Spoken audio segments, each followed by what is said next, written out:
Good morning. അപ്പോൾ നമ്മുടെ ഇന്നത്തെ റെസിപ്പി എന്ന് പറയുന്നത് നല്ല വറുത്തരച്ച നാടൻ ചിക്കൻ കറിയാണ്. അപ്പോൾ എല്ലാവർക്കും ഓണമൊക്കെ ആഘോഷിച്ച് കഴിഞ്ഞിട്ട് ഒരു നോൺ വെജ് റെസിപ്പിയൊക്കെ പ്രതീക്ഷിക്കുന്നുണ്ടാവില്ല എല്ലാവരും. അപ്പോൾ ഓണാഘോഷമൊക്കെ കഴിഞ്ഞ് എളുപ്പത്തിൽ ഉണ്ടാക്കാൻ പറ്റുന്ന ഒരു ചിക്കൻ റെസിപ്പിയുമായിട്ടാണ് ഞാൻ വന്നിരിക്കുന്നത്. എങ്ങനെയാണ് നമുക്ക് വറുത്തരച്ച നാടൻ ചിക്കൻ കറി തയ്യാറാക്കുന്നതെന്ന് നോക്കാം.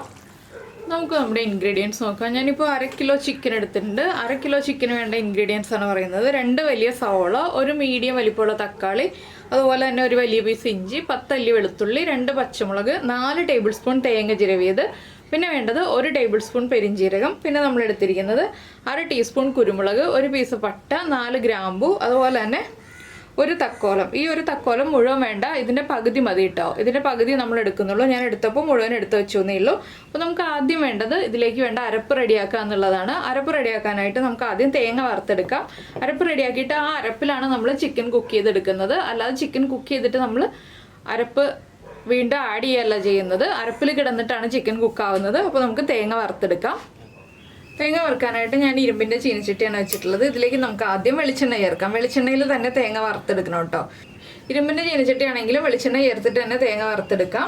അപ്പോഴാണ് നമ്മുടെ ചിക്കൻ കറിക്ക് ടേസ്റ്റ് ഉണ്ടാവുക. കുറച്ച് വെളിച്ചെണ്ണ ഒഴിച്ചിട്ടുണ്ട്. ഇതിലേക്ക് നമുക്ക് തേങ്ങ ചേർക്കാം. തേങ്ങയുടെ കൂടെ തന്നെ നമുക്ക് നമ്മൾ എടുത്തു വെച്ചിരിക്കുന്ന ഹോൾ സ്പൈസസ് മുഴുവൻ ചേർത്ത് കൊടുക്കാം. പെരിഞ്ജീരകം മാത്രം നമുക്ക് കുറച്ച് കഴിഞ്ഞിട്ട് ചേർക്കാം. നമ്മൾ ആദ്യം എടുത്തു വെച്ചിരിക്കുന്ന തക്കോലത്തിൽ നിന്ന് ഒരു 3 പീസ് ചേർത്ത് കൊടുക്കുക. പിന്നെ നമ്മുടെ പട്ട, ഗ്രാമ്പു, കുരുമുളക്, ഏലക്ക ചേർക്കില്ല കേട്ടോ ഈ ഒരു കറിയിൽ. ഏലക്ക ചേർക്കാതെയാണ് നമ്മൾ തേങ്ങ വറുത്തെടുക്കുന്നത്. ഇതിനി ഒന്ന് ലൈറ്റായിട്ട് ബ്രൗൺ ഷെയ്ഡായി വരുന്നത് വരെ ഇളക്കി കൊടുക്കുക. അതിനുശേഷം നമുക്ക് പെരിഞ്ജീരകം ചേർത്ത് കൊടുക്കാം. 1 ടീസ്പൂൺ പെരിഞ്ജീരകം ചേർത്ത് കൊടുക്കണം. അപ്പോൾ തേങ്ങയുടെ കളറൊന്ന് മാറി വരട്ടെ. അപ്പോൾ നമ്മുടെ തേങ്ങയുടെ കളർ മാറിക്കൊണ്ടിരിക്കുന്നുണ്ട്. നമുക്കിതിലേക്ക് 1 ടീസ്പൂൺ പെരിഞ്ജീരകവും കൂടി ചേർക്കാം. ഈ ഒരു കളറാകുമ്പോഴാണ് പെരിഞ്ജീരകം ചേർക്കേണ്ടത്. ഇനി നമുക്ക് പെരിഞ്ജീരകവും കൂടി ചേർത്തിട്ട് തേങ്ങയുടെ കളർ നന്നായിട്ട് മാറി വരുന്നത് വരെ വീണ്ടും ഇളക്കി കൊടുക്കാം. തേങ്ങയുടെ കളർ നന്നായിട്ട് മാറി വരുന്നത് വരെ ലോ ഫ്ലെയിമിൽ വെച്ച് ഇളക്കി കൊടുക്കുക കേട്ടോ. അപ്പോഴാണ് നമ്മുടെ കറിക്ക് നല്ലൊരു കളർ കിട്ടുക. നന്നായിട്ട് ബ്രൗൺ ഷെയ്ഡ് ആയാലേ നമ്മുടെ കറി നല്ല ഭംഗി ഉണ്ടാവുള്ളൂ. അതുപോലെ തന്നെ കറിക്ക് ടേസ്റ്റും ഉണ്ടാവുള്ളൂ. കാണാൻ ഭംഗി വരുന്നത് പോലെ തന്നെ കറിയുടെ ടേസ്റ്റും ആ ഒരു ബ്രൗൺ ഷെയ്ഡിലാണ് ഇരിക്കുന്നത്. ലൈറ്റ് ആയിട്ടുള്ള ഷെയ്ഡാണെങ്കിൽ കറിയുടെ ടേസ്റ്റ് അത്ര നന്നാവില്ല. അതുകൊണ്ട് നന്നായിട്ട് ബ്രൗൺ ഷെയ്ഡായി വരുന്നത് വരെ ഇളക്കി കൊടുത്തുകൊണ്ടിരിക്കുക. കൈയെടുക്കാതെ ഇളക്കണം. കറിയുടെ തേങ്ങ കരിഞ്ഞു പോകരുത്, അത് പ്രത്യേകം ശ്രദ്ധിക്കുക. അപ്പോൾ ഞാനിത് ഇളക്കിക്കൊണ്ടിരിക്കട്ടെ. ഇനി നമുക്ക് പൊടികളൊക്കെ ചേർക്കാൻ സമയമാകുമ്പോൾ പൊടികളൊക്കെ ആഡ് ചെയ്ത് കൊടുക്കാം. ഇപ്പോൾ നമ്മുടെ തേങ്ങയുടെ കളറൊക്കെ നന്നായിട്ട് മാറി വന്നിട്ടുണ്ട്. നമുക്ക് ഫ്ലെയിം കുറച്ച് വെച്ചിട്ട് ഇതിലേക്ക് പൊടികൾ ചേർത്ത് കൊടുക്കാം. ഞാൻ ആദ്യം ചേർക്കുന്നത് മല്ലിപ്പൊടിയാണ്. 1.5 ടീസ്പൂണാണ് മല്ലിപ്പൊടി ചേർക്കുന്നത്. 1/2 ടീസ്പൂൺ മഞ്ഞൾപ്പൊടി. പിന്നെ ചേർക്കുന്നത് കാശ്മീരി ചില്ലി പൗഡറാണ്. നമ്മൾ പച്ചമുളക് എരിവിന് വേണ്ടി ചേർക്കുന്നുണ്ട്, കുരുമുളക് ചേർത്തിട്ടുണ്ട്. അതുകൊണ്ട് കാശ്മീരി ചില്ലി പൗഡറാണ് ചേർക്കുന്നത്. 1.5 ടീസ്പൂൺ തന്നെയാണ് കാശ്മീരി ചില്ലി പൗഡറും ചേർക്കുന്നത്. നല്ലൊരു കൊഴുപ്പും കിട്ടും നമ്മുടെ കറിക്ക്, അതുപോലെ തന്നെ നല്ലൊരു കളറും കിട്ടും. അതുകൊണ്ടാണ്. അപ്പോൾ നിങ്ങളുടെ കയ്യിൽ കാശ്മീരി ചില്ലി പൗഡർ ഇല്ലാന്നുണ്ടെങ്കിൽ 3/4 ടീസ്പൂൺ സാധാരണ എരിവുള്ള മുളക് പൊടി ചേർത്തോളൂ. ഈ പൊടികൾ ചേർക്കുമ്പോൾ തീ ഏറ്റവും കുറച്ച് വയ്ക്കുക കേട്ടോ. ഇനി പൊടികൾ നന്നായിട്ട് കുക്കായി വരുന്നത് വരെ 1 മിനിറ്റ് ലോ ഫ്ലെയിമിൽ വെച്ച് ഇളക്കി കൊടുത്തുകൊണ്ടിരിക്കുക. അപ്പോൾ ഈ തേങ്ങ ആദ്യം വറുത്ത് വെച്ചാലുള്ള ഗുണം എന്താണെന്ന് വെച്ചാൽ തേങ്ങ വറുത്ത് ചൂട് മാറി വരുന്ന സമയത്ത് നമ്മുടെ സവോളയും ഇഞ്ചിയും വെളുത്തുള്ളിയും ഒക്കെ നമുക്കൊന്ന് വഴറ്റിയെടുക്കാം.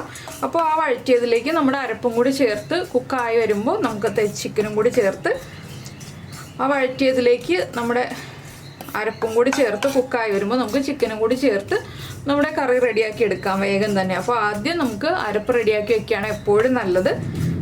എന്താണെന്ന് വെച്ചാൽ തേങ്ങ വറുത്ത് വയ്ക്കുക. അരപ്പ് റെഡിയാക്കി വയ്ക്കുക എന്ന് വെച്ചാൽ തേങ്ങ വറുത്ത് വയ്ക്കുക. അരപ്പിനുള്ള കാര്യങ്ങൾ റെഡിയാക്കി വയ്ക്കുക എന്നുള്ളതാണ് ഞാൻ ഉദ്ദേശിച്ചത്. അപ്പോൾ നമ്മുടെ പൊടികൾ ചേർത്തിട്ട് 1 മിനിറ്റ് ലോ ഫ്ലെയിമിൽ, ഏറ്റവും ലോ ഫ്ലെയിമിൽ വെച്ചിട്ട് ഒന്ന് ചൂടാക്കി എടുക്കുക കേട്ടോ. ആ പൊടികളുടെ റോ ടേസ്റ്റ് കറക്റ്റായിട്ട് മാറിയില്ലെങ്കിൽ നമ്മുടെ കറിക്ക് അത് വ്യത്യസ്തമായൊരു ടേസ്റ്റ് ഉണ്ടാക്കും. ആ ഒരു റോ ടേസ്റ്റ് നിൽക്കും. അതുകൊണ്ടാണ്. അപ്പോൾ നന്നായിട്ട് നമ്മുടെ പൊടികളുടെ റോ ടേസ്റ്റ് മാറി വരട്ടെ. ഇനി നമുക്ക് നമ്മുടെ സവോളയൊക്കെ വഴറ്റാനുള്ള ചട്ടി വയ്ക്കാം. ഇത് മാറ്റി വയ്ക്കാം ചൂട് മാറാനായിട്ട്.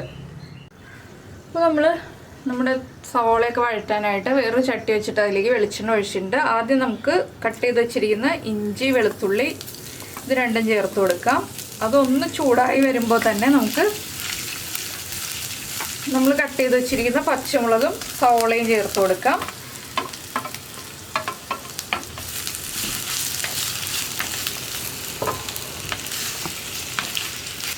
ഇതിലേക്ക് ഞാനിപ്പോൾ കുറച്ച് കറിവേപ്പില ചേർത്തിട്ടുണ്ട്. അതുപോലെ തന്നെ നമുക്ക് സവോള വേഗം വഴന്ന് കിട്ടാൻ ആവശ്യമായ കുറച്ച് ഉപ്പും കൂടി ചേർത്ത് കൊടുക്കാം.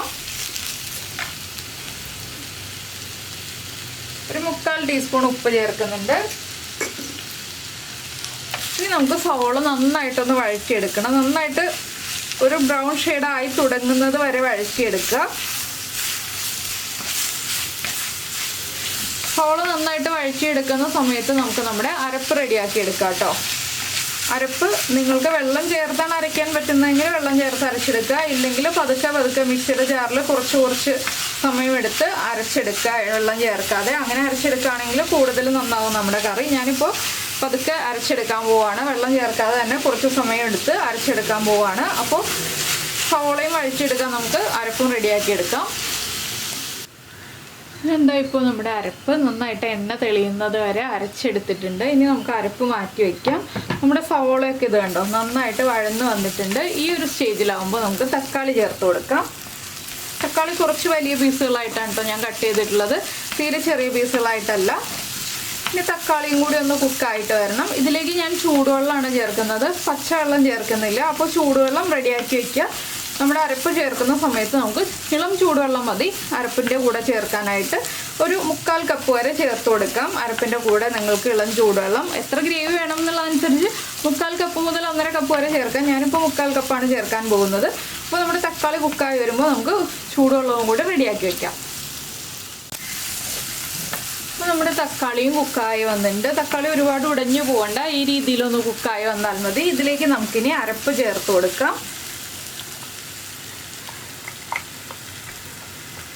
അരപ്പ് ചേർത്തിട്ട് നമുക്കിതിലേക്ക് ചൂടുവെള്ളം ചേർത്ത് കൊടുക്കാം. നമ്മുടെ ആവശ്യത്തിന് ഗ്രേവിക്ക് അനുസരിച്ച് ചൂടുവെള്ളം ചേർത്ത് ഇളക്കുക. അപ്പോൾ നമ്മൾ ആദ്യം ഉപ്പ് ചേർത്തത് സവോള വഴറ്റാൻ മാത്രമാണ്. ഇനി നമുക്ക് ഉപ്പ് ചേർക്കാനുണ്ട്. പിന്നെ നമ്മൾ ഗരം മസാല ചേർത്തിട്ടില്ല. നിങ്ങൾക്ക് ചിക്കൻ മസാലയോ ഗരം മസാലയോ ചേർക്കാം. ഞാൻ ഗരം മസാലയാണ് കേട്ടോ ചേർക്കുന്നത്. അരപ്പ് ചേർക്കുമ്പോൾ തന്നെ ഇതുപോലെ തിക്കായിട്ട് വരും. അതനുസരിച്ച് നമ്മൾ വെള്ളം ചേർത്ത് കൊടുക്കണം. പിന്നെ ചിക്കനിൽ നിന്ന് കുറച്ച് വെള്ളം ഇറങ്ങി വരും. അതനുസരിച്ച് വേണം നമ്മൾ വെള്ളം ചേർക്കാൻ. ആദ്യം ഞാനിപ്പോൾ ഉപ്പ് ചേർക്കാൻ പോവാണ്. ഒരു 1/2 ടീസ്പൂൺ മുതൽ 1/4 ടീസ്പൂൺ വരെ ഉപ്പ് ചേർത്ത് കൊടുക്കുക. നമ്മൾ ആദ്യം 1/4 ടീസ്പൂണാണ് ഉപ്പ് ചേർത്തത്. ഇനി നമ്മൾ ചേർക്കാൻ പോകുന്നത് 1/2 ടീസ്പൂൺ ഗരം മസാല പൗഡറാണ്. അപ്പോൾ തന്നെ നമ്മുടെ ഗ്രേവി കുറുകി തുടങ്ങി. ഞാൻ കുറച്ചുകൂടി ചൂടുവെള്ളം ചേർത്ത് കൊടുക്കുകയാണ്. ഞാൻ എടുത്ത് വെച്ചിരുന്ന ചൂടുവെള്ളം മുഴുവൻ ചേർത്തു. ഇനി നമുക്ക് നമ്മുടെ ചിക്കനും കൂടി ചേർത്ത് കൊടുക്കാം.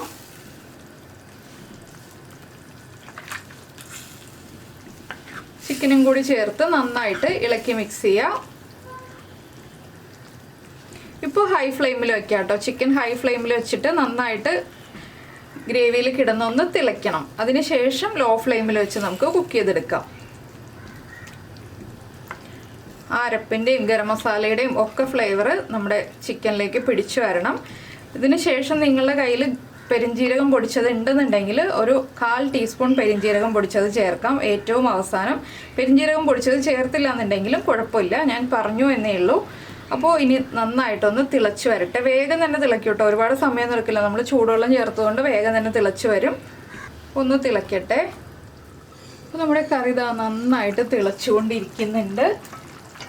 ഇത് കണ്ടോ, നന്നായിട്ട് തിളച്ച് എണ്ണയൊക്കെ തെളിഞ്ഞ് വരുന്നുണ്ട്. വെള്ളവും അത്യാവശ്യം ചിക്കനിൽ നിന്ന് ഇറങ്ങി വന്നിട്ടുണ്ട്.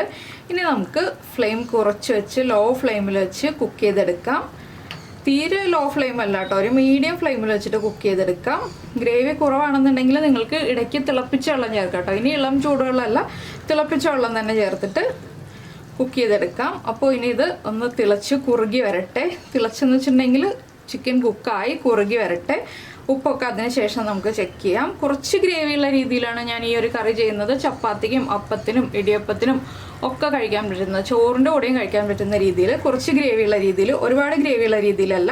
അപ്പോൾ അത് കുറുകി വരുമ്പോൾ കറക്റ്റ് ആയിരിക്കും നമ്മുടെ ഗ്രേവിയുടെ അളവ്. ഈ ഒരു അളവിൽ വെള്ളം ഉണ്ടെന്നുണ്ടെങ്കിൽ ചിക്കനിൽ നിന്ന് ഇറങ്ങിയ വെള്ളവും കൂടി കൂടിയിട്ടാണ് ഇത്രയും ഉള്ളത്. അപ്പോൾ ഇനി ഇതൊന്ന് കുറുകി വരട്ടെ, അതുവരെ നമുക്ക് വെയിറ്റ് ചെയ്യാം. മീഡിയം ഫ്ലെയിമിൽ വെച്ച് കുക്ക് ചെയ്യുക, അടച്ചു വെച്ച് കുക്ക് ചെയ്യുക.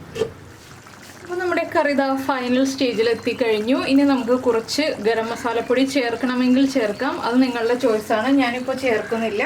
ഞാനിപ്പോൾ കുറച്ച് കറിവേപ്പില ഇട്ടിട്ട് ഫ്ലെയിം ഓഫ് ചെയ്യാൻ പോവാണ്. ഇത്രയേ ഉള്ളൂ നമ്മുടെ നാടൻ രീതിയിലുള്ള വറുത്തരച്ച ചിക്കൻ കറിയുടെ റെസിപ്പി.